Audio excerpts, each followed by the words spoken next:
Slacker, no. So there is an announcement up right now for the link for the video last week.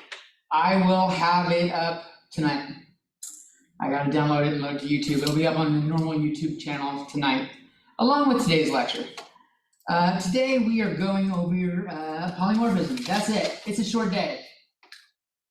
The idea is we have a test next week. We go over this, give you a little bit more time to work on some stuff, answer some questions. I'll tell you what you can expect for the test. Let's see. This was from, I'm going over the polymorphism notes. Maybe I should just tell you about the test now. It's broken up into 4 parts. 3 of them are in person. 1 is like a Canvas quiz, just like the quizzes you've been fucking doing. They're fairly straightforward questions. There's a lot of like 25 questions or something like that, but they're all things that you know. They're not extremely like absurd. There's going to be a recursive trace by hand on paper. That's like half the test right there. 50 points is not even on the computer. Well, not even computer related. Then you'll have an in-class short lab, and you'll have code that you can steal from to get started. And then there's going to be a take-home that you have a week to do 1 project. It should be fun, and it's not excessively hard. But it'll use everything you've used so far this semester. Well, not everything, but you could. All right, where was I? I was talking about polymorphism primer. So let's go take a look at the polymorphism primer. Let's just fucking run it. I copied and pasted it already.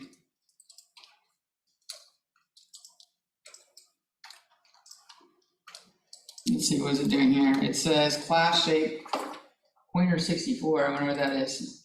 Class shape rectangle, class shape pointer, class triangle, class shape pointer, class triangle, class circle, class cylinder. Then it's got a bunch of values here, and it's telling us the leading stuff in this thing. Let's go take a look at our code.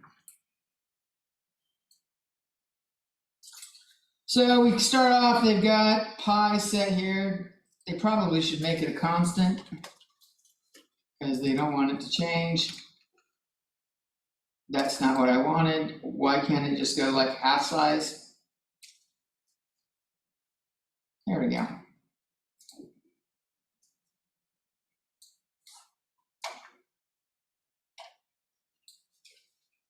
And now we've got a shape class, takes in a string. Not sure what the string is for. It doesn't say. Oh, there it is. Private. They've got it all listed all fucking crazy. I'm gonna put private at top because I think it's handier to know what your variables are right away. Like talking about methods that access shit is fucking confusing if you don't know what the variables are in the first place. It's a great reason why private should go first. Then they've got some virtual methods. A couple of them are set equal to 0, and one of them isn't. Does anyone remember what the difference is between virtual methods that have an equal 0 and those that don't?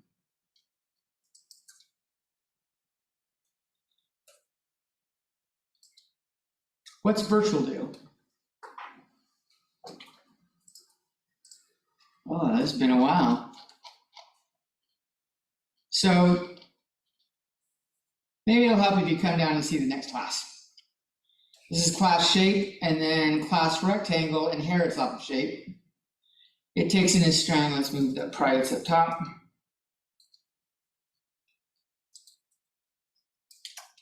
I think it's like industry norm, no? To like put private at the bottom for some reason. So notice this has got, shape has calculate area, calculate perimeter. They both equal 0. Calculate volume does not have an equal 0. Rectangle has calculate area, calculate perimeter, but doesn't have a calculate volume. If it has an equal 0, it means anything that inherits it must have a method that does it for that particular object. Mainly because each shape has a different area and different perimeter, And they want to make sure that you do it. Like you don't forget to put this in, so they force you with this equals 0. Anything that inherits off of shape has to have this. Calculate volume, not every shape has a volume because not all shapes are 3-dimensional. So it doesn't make sense to force a volume for a 2-dimensional shape. So our base class is shape. Our concrete or descendant classes are, we have a rectangle. We've got triangle here. Triangle's got 3 variables, A, B, and C. And I guess if we look at them, maybe that code down below will tell us what they're for. This is not great programming here.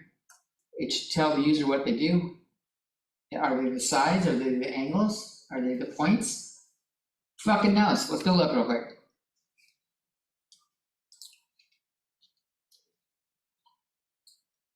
Sides. It's per returning the perimeter by adding them. Oh, look at this. Hard-coded area of 5.0. Oh, there's a lot of shit to change here. All right, so maybe we should come in here and say, like length and width are well labeled. These are not well labeled, so maybe we should say what they are. Side lengths. It's a good idea to comment as much of your code as you can. Like here, these constructors work, but this would make much more sense if I said string color. I don't even know if that first one's length or width. Does it matter? It might. I don't think it does. Length is the first one. So like, this is probably better to put as argl, maybe argc. Try to make your code readable in case someone else is using it and inheriting off your code. The title, thankfully, is self-explanatory. Triangle, it didn't say what the side lengths were. I imagine this is arg-A, arg-B, and arg-C. Oop.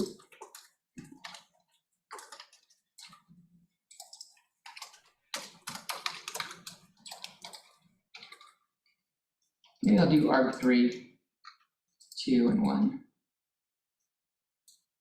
And string is argc. Triangle also has the calculate area, calculate perimeter. It does not have the void, or that doesn't have the volume. That's the B word I'm looking for. Then we've got circle, so we've got triangle, rectangle, circle inheriting off of it. I'm guessing on circle, it's the radius. That's the only thing that could really make sense. That's the most useful. Yep, there it is, private double R. R is clearly radius for a circle, but I'm going to be explicit and tell anyone using that that's exactly what it is. Cylinder is going to have an argc. I'm guessing it's building off a circle, so one of these is radius. And one of these looks like height. Put that up there. I don't know which one's which, and it does matter which one I send to where. Let's see. Cylinder does arg-R first. Like they have them down below labeling them, and then they don't do it up here. It's just kind of sloppy. I bet this is a red thing. This looks like a John Redden thing. This one actually has the calculate volume. Notice cylinder does not have the area perimeter. It's inheriting off circle. Circle inherited off a shape, so circle was forced to do these. But since circle doesn't have equal 0 on these, cylinder is not forced to inherit it, or forced to show those methods. So it doesn't, but it is a 3-dimensional object, so it did do the volume. And so we come in here and it looks like they're doing a vector. They did a vector of shapes using pointers. And they added a rectangle, a triangle, another triangle, a circle, and a cylinder. Which we have listed over here. So we got this weird code right here. See out object I, type ID, shape, my shape list, name. That gave the top thing. It's giving this. So if I do type ID without dereferencing it, it just tells me what the pointer is. If I do type ID and I dereference it, it's actually telling you what class it is. So that was a rectangle. The second one was a triangle. There's two triangles in a row. I see two triangles here. There's a circle and a cylinder here. So that's kind of a neat thing. It'll tell you what class was used. And then this is where the polymorphism is, because polymorphism is different objects that are linked through inheritance using the same command, but yielding different results. So each one here, we're telling it to calculate perimeter on a couple different things. And we told it to calculate volume on object 4. Object 4 was a circle. That should give us a 0. Since it didn't even have a volume. Let's see, what did it give us? It did. So that's how polymorphism is. What's going on here?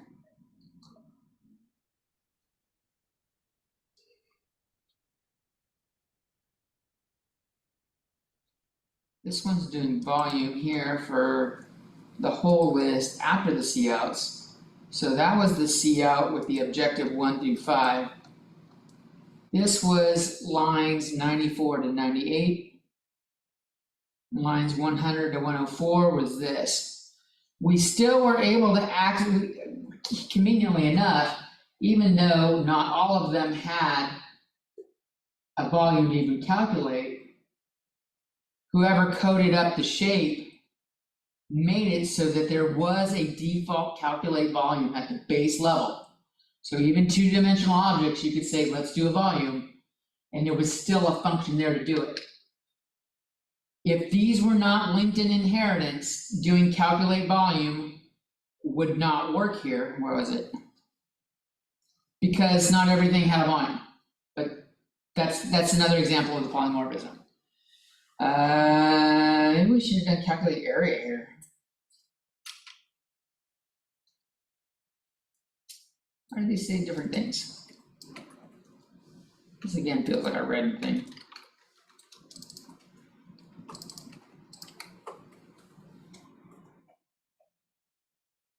And maybe it should say perimeter of, if we wanted to be helpful to the person reading the screen.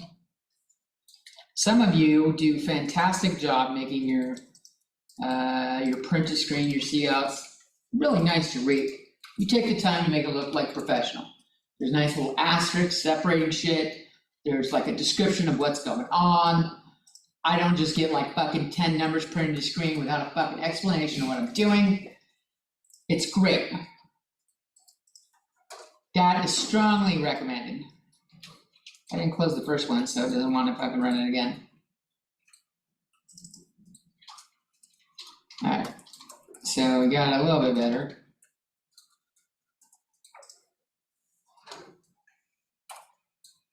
Just come down and take a look at it. And then it's deleting it. So it's deleting the list one at a time. It tells us what it's deleting, and it's using pop back, a nice little feature of vectors and lists that we can use. Pushback and pop back are very nice, handy little things. Number of shapes in vector, that's kind of cool. Tells us how many more need to be deleted over here. And we come look at the code for the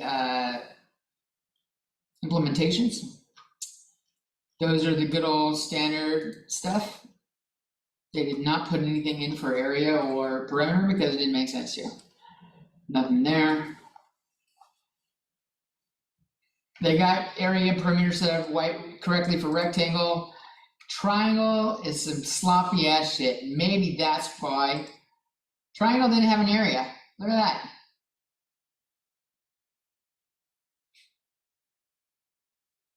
So let's do an area. We don't know that it's a right triangle, so Heron's formula. Of course, if you don't know the name of it, you can just look up generic formula for area of a triangle.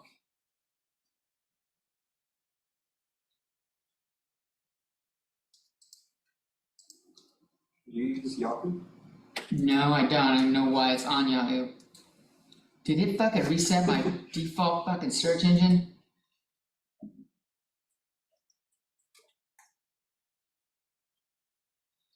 Area equals the square root of side minus A, side minus B, and S is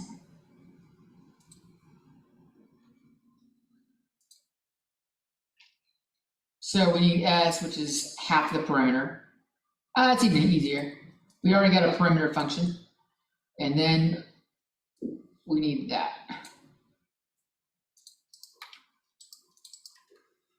So I'm gonna like paste that like right there. That's the formula. Let's set up a double. We'll do S equals 0.5 times calculate perimeter.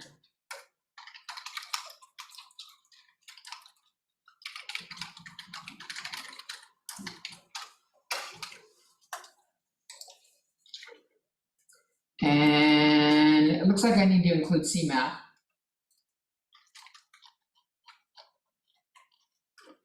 We're gonna do roots.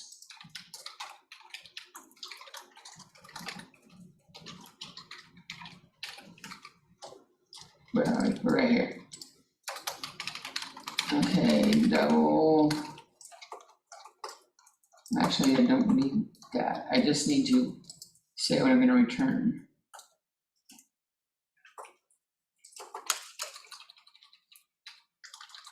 Is it square root? It's gonna be S times parentheses S minus A times S minus B times S minus C. Does triangle have any accessor methods? No, they were fucking dropping the ball.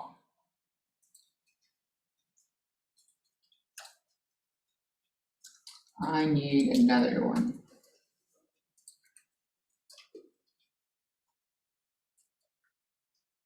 So I got S times S minus A times S minus B times S minus C. And we got the correct formula for S, it was half the perimeter. And that's what we're returning.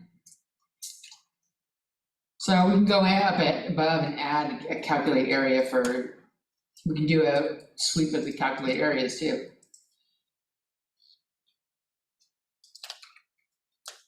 Circle has pi times r for the area, that makes sense, pi r squared.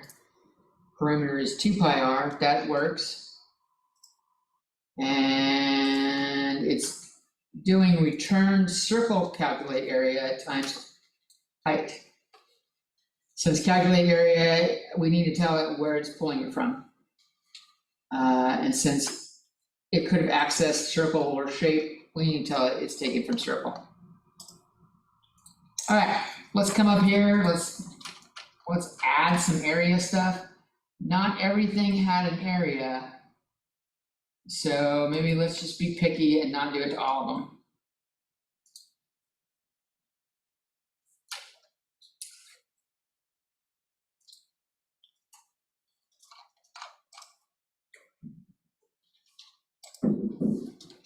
Do some, I hit the wrong wrong damn thing there.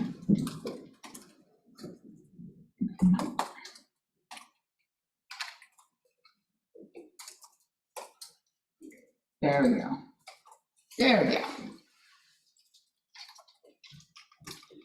And now we'll just do cout area of object. My shape. They're using the at. Remember, we don't need to use the at with vectors. We can do this. I think doing at is kind of handy. It's kind of like this.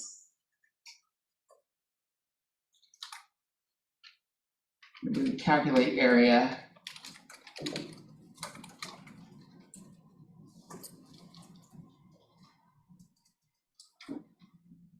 And how many of these had an area? Rectangle, the first 4 had an area.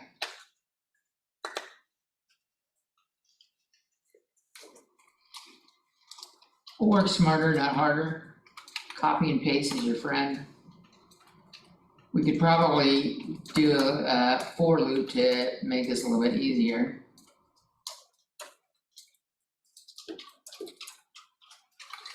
And we should have our areas now.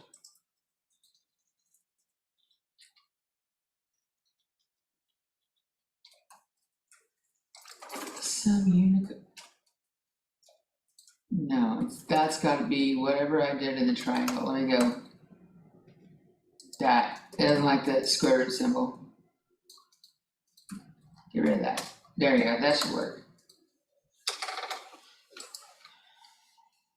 All right, it's got the areas listed now.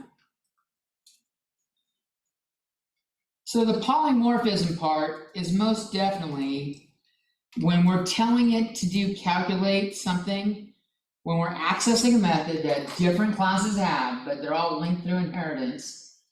And we can just test, since we use the same name for all of them by using the virtual, it forces them all to have the exact same name. It makes it easy to set up something like this calculate volume loop. They all had a calculate volume.